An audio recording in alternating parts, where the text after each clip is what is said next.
अरे इख्तिदार तुमने चलाया, वजीर आजम तुम रहे, तुम्हारी पार्टी पावर में रही, 10 साल तुम इख्तिदार में रहे, जवाब तुम्हें देना चाहिए कि तुमने क्या किया। एक नौजवान जो हमारे सामने हमारी नुमाइंदगी करने के लिए आ खड़ा है, कांग्रेस पार्टी का उम्मीदवार और मेरा बहुत अच्छा दोस्त जनाब मंसूर अली खान साहब अभी आप सबसे बात करें, और हम सब जिनको बहुत चाहते हैं, मेरे बड़े भाई जमीर अहमद खान साहब, शांतिनगर के एमएलए हमारे बड़े भाई एन ए हारिस साहब, सीनियर लीडर चीफ मिनिस्टर साहब के पॉलिटिकल सेक्रेटरी नसीर अहमद साहब, सलीम अहमद साहब, नागराज यादव साहब, सूरज हेगड़े साहब, अभिषेक दत्त साहब, हमारा नौजवान साथी यूथ कांग्रेस के प्रेसिडेंट नलपाट साहब, माफ कीजिएगा वक्त की कमी है, 10 बजे हमें इस प्रोग्राम को कंक्लूड करना है। और हमारे सामने जिनको हम टीवी पे देखते हैं, हमारी आवाज बुलंद करते हुए हर वक्त पर नरेंद्र मोदी जी के आंख से आंख मिलाकर जो लीडर बात करते हैं, राहुल गांधी, उस लीडर के सीधे हाथ तरफ एक चेहरा हमेशा नजर आता है, वो रणदीप सिंह सुरजेवाला साहब का है। चाहिए तो यह है कि हमें उनको सुनना है, इसीलिए बहुत कम अल्फाज का इस्तेमाल करूंगा, बहुत कम वक्त का इस्तेमाल करूंगा। 2024 आ गया है, 26 तारीख को वोट डालने जा रहे हैं। फैसला करना है कि ये मुल्क इसके बाद किसका होगा। 26 तारीख को जो वोट होगा वो ये फैसला करेगा कि ये मुल्क गांधी, नेहरू और मौलाना आजाद का रहेगा या मोदी, योगी और गोडसे का रहेगा। ये फैसला 26 तारीख को जब हिंदुस्तान की आवाम वोट डालने जाएगी उस दिन होने वाला है। 10 साल भारतीय जनता पार्टी को सेंट्रल गवर्नमेंट में उन्होंने इख्तिदार चलाया है। 10 साल से हमारे वजीर आजम प्रधानमंत्री नरेंद्र मोदी जी हैं। 10 साल हुकूमत चलाने के बाद तीसरी बार इख्तिदार पाने के लिए, फिर वापस पावर में आने के लिए नरेंद्र मोदी हमारे सामने आए हैं, भारतीय जनता पार्टी के हमारे दोस्त हमारे सामने आए हैं।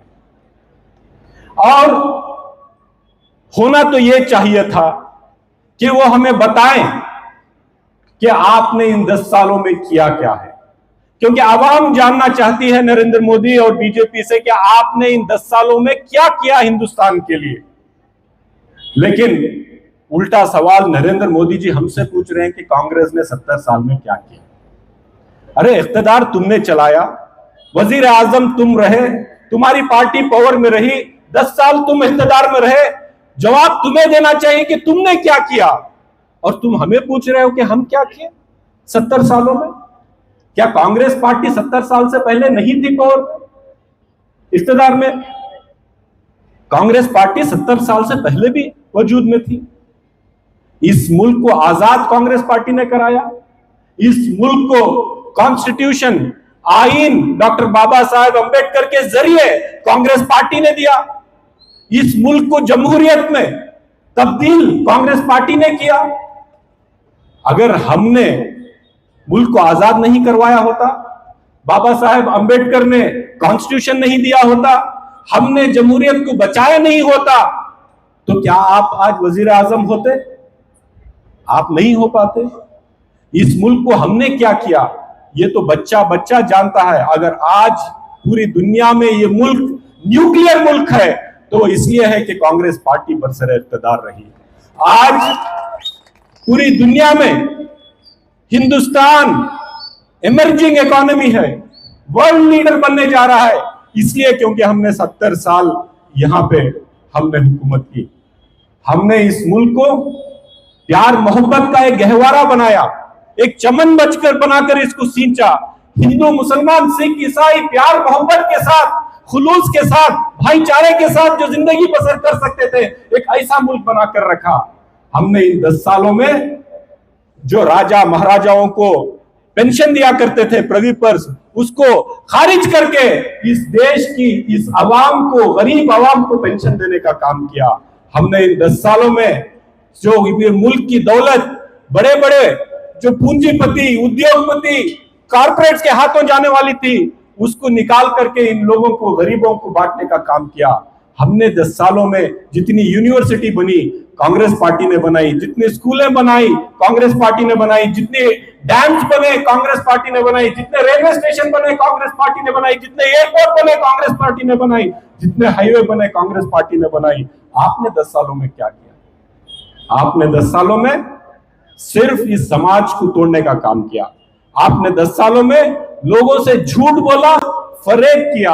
अभी जमीर अहमद खान साहब बोल रहे थे 2019 का इलेक्शन में हारा हूं। हाँ, जरूर हारा हूं। किस लिए हारा हूं? क्योंकि मोदी जी का झूठ, मोदी जी का फरेब, मोदी जी ने लोगों से जितना झूठ बोला आज तक हिंदुस्तान के किसी वजीर आजम ने नहीं बोला। आज तक हिंदुस्तान के वजीर आजम किसी ने नहीं बोला।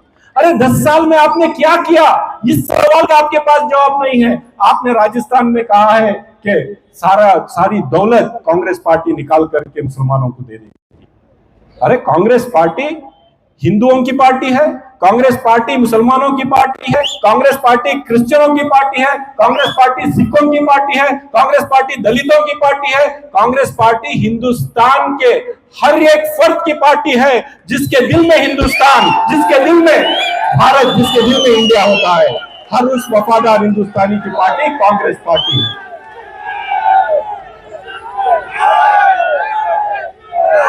मैं सोचता हूं कि नरेंद्र मोदी जी को क्या शर्म नहीं आई होगी जब उन्होंने राजस्थान में कहा। क्या आपको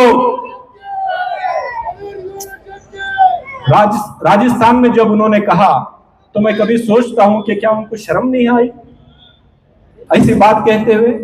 क्योंकि उन्होंने ही कहा था सबका साथ, सबका विकास, सबका विश्वास।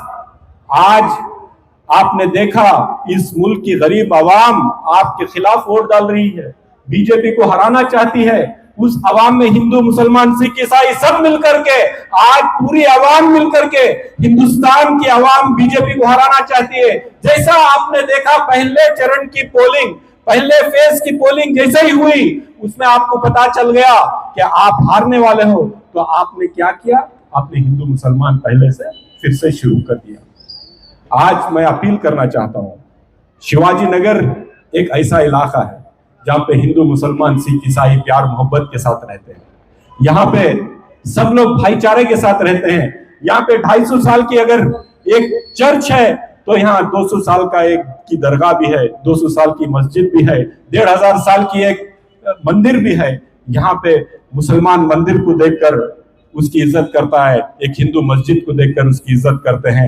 हिंदू मुसलमान सब मिलकर चर्च की इज्जत करते हैं। यही हिंदुस्तान है, शिवाजी नगर ही हिंदुस्तान है।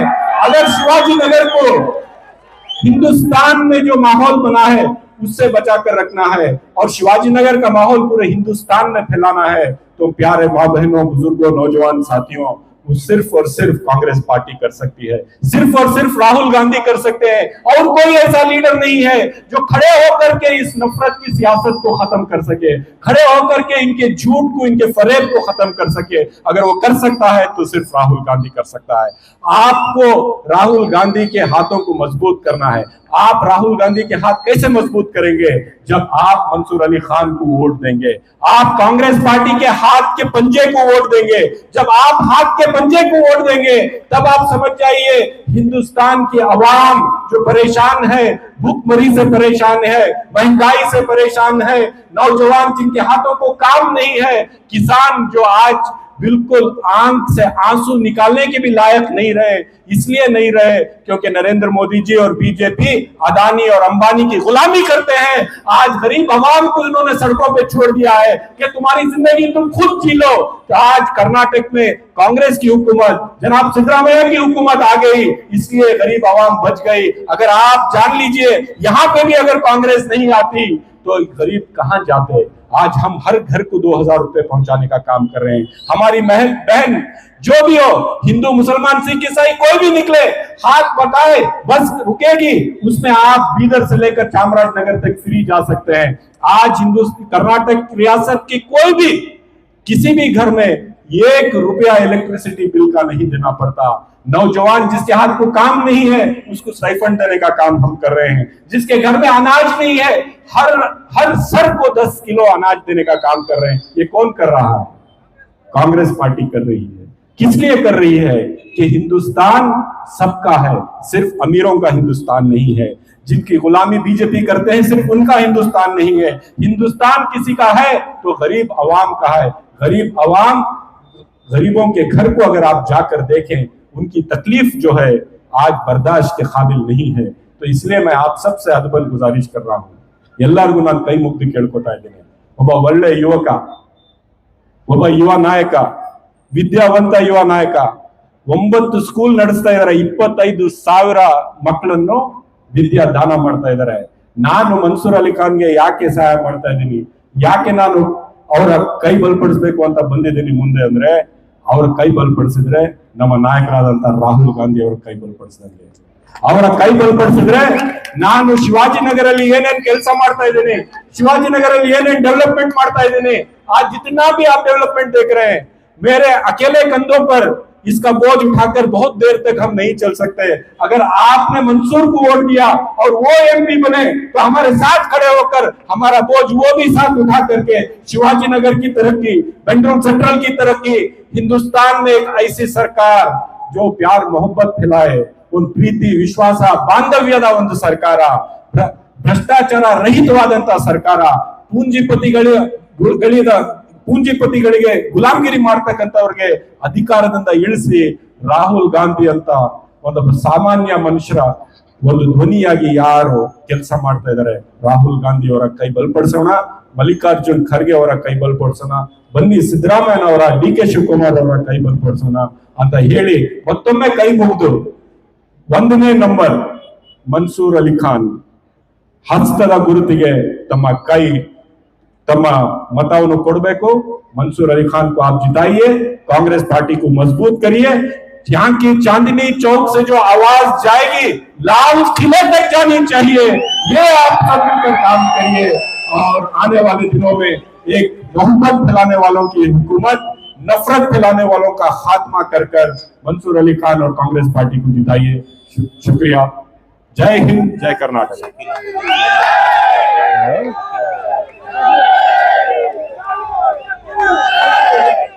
आज का एक प्रोग्राम इतना बेहतरीन प्रोग्राम जो आप लोगों ने किया, 6:30 बजे से आप लोग यहाँ जमा हुए, आने में ताखीर हुई, माफी चाहते हैं। इलेक्शन का वक्त है, बहुत जगह जाना था, वहाँ खत्म करके आए हैं। सुरजेवाला साहब भी बहुत जगह जाकर यहाँ पे आए हैं। और जितने आप लोकल लीडर्स हैं, क्योंकि हमें उनको सुनना है, मंसूर अली खान को भी सुनना है, जितने आप लोकल लीडर्स हैं, शकील अहमद साहब होंगे, कृष्णा गौड़ा होंगे, हमारे शुजाउद्दीन होंगे, सुभाष और सुमता हमारे ब्लॉक प्रेसिडेंट्स हैं, शेखरना हमारे मुजीब भाई भी हैं। जितने लोग नजर आ रहे हैं, मैं उनका नाम नहीं ले रहा हूं, जितने लोग नहीं नजर आ रहे, अच्छा आप सब जैन साहब यहाँ मौजूद हैं, आप सबका शुक्रगुजार हो। आम आदमी पार्टी के हमारे साथी भी यहाँ मौजूद है, उनका भी शुक्रगुजार हो। नंद कुमार हमारे डिस्ट्रिक्ट कांग्रेस कमेटी के प्रेसिडेंट है, उनका भी शुक्रगुजार हो। याद है ना 26 तारीख को क्या करना है? शुक्रिया।